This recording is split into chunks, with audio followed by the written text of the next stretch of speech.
Jesus is the absolute, perfect, flawless, sinless Son of God. Jesus went into the wilderness, faced the devil after 40 days of fasting, and came out with 100% score. Perfect record. And he is our example. How in the world are you and I ever going to follow that?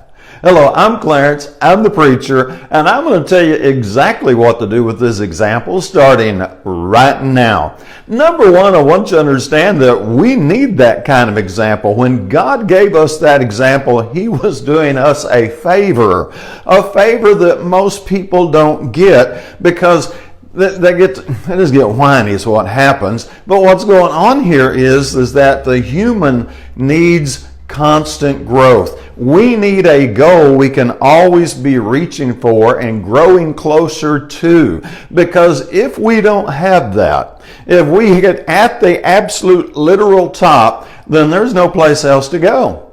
It's over. What fun is that? There's no way to get any more improvement. You're the best of the best that's ever been. It's done. And then you got to go find something else to do. And so what we have in Christ is an example of somebody that I agree we will never imitate perfectly. I am very fond of saying that no one bats 1,000, except for Jesus, of course. The rest of us keep aiming at that perfect score, but we never ever hit it. Now, when I'm talking about this, I often use the analogy of the basketball player at the free throw line because I think this is such a perfect illustration. We all know that a basketball player shooting that free throw is never ever going to have a 100% perfect, flawless record, not even for a season, certainly not for a career. It's just not going to happen. And yet we sit on the sidelines and we cheer and we hope and we pay big money for tickets to watch him miss the basket.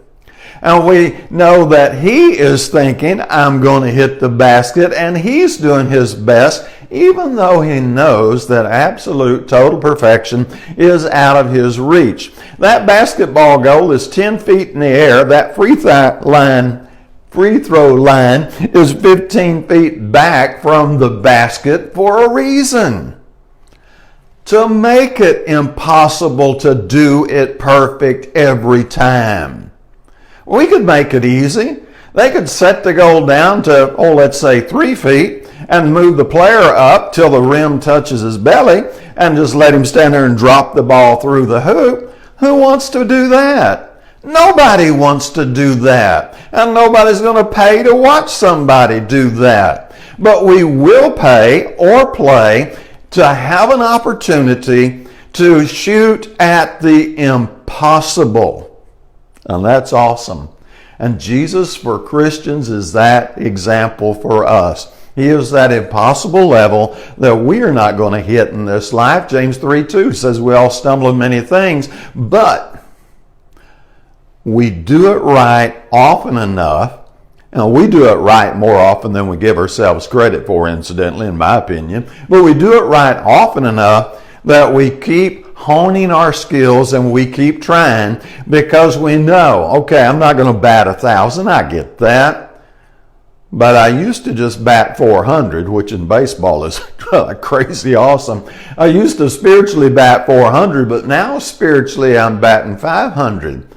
I think I can bat 600 spiritually. I'm going to try that from the next. See, there's always that level you can go up spiritually, and that's part of the beauty. Jesus' perfect example is exactly what we need to keep striving on toward higher ground. So we sing a song at our church anyway, I'm pressing on the upward way, new heights I'm gaining day by day. And we've got to have that image of perfection in order to have that joy of making progress spiritually year after year, decade after decade. And this is one of the fundamental hungers we all have. Life is really, really better when we have times where we know we're making progress. If you look at your life and there's no progress anywhere, and you're the same today as you were a year ago and 5 years ago, well, that's a pretty unfulfilling life. Maybe little moments of happiness, but that overall is not a happy life. So now, I have a couple other things to say here. Don't fall or fail on purpose. We see the basketball player get up to the free throw line and he shoots his best. We know he's going to miss. That's okay. But if he were to miss on purpose, that would be a whole different, no, that ain't happening. We're not going to stand for that, and the coach is not going to stand for that. So don't fall on purpose. When you fall, get up, dust yourself off, be honest with yourself, say that was ugly. I'm going to do better next time. And you can. Number 2, don't beat yourself up. God created you limited on purpose. Now think about this. This is profound, and there's a whole nother subject, but God is infinite, unlimited, total everything. He created us limited. So what I'm going to tell you to do is enjoy the way God created you. You're limited. You can't do everything. Okay. Do the best you can. And as far as having sin in your life, and I am not condoning sin, but I don't want to beat myself up for sin. I don't want you to beat yourself up for sin. This idea of having a perfect record for life, I don't know about you, but I've been blown that idea out of the water so long ago, not even a chance at it. I mean, what, when you're 13, 16, you've already destroyed any possibility of living a perfect life. Most of us pretty much destroy that possibility once a week or a month, if not more often than that. And so just relax.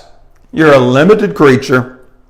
Hopefully you're under the blood of Christ and you're saved by His grace and you get into following His footsteps and you keep doing your best to be your best. Now, if you can wrap your mind around all of this, this is a wonderful blessing and gift from God that is going to just bring a lot of joy and happiness into your life as you continue to make progress, pressing on the upward way. You can get higher and higher spiritually. You can get closer and closer to God. And if you ask me, this is what a whole lot of Christianity is about. Draw near to God, and He'll draw near to you.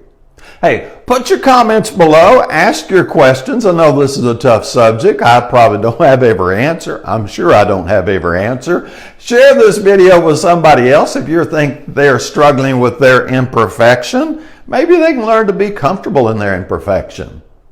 And as always, I hope you have a great day.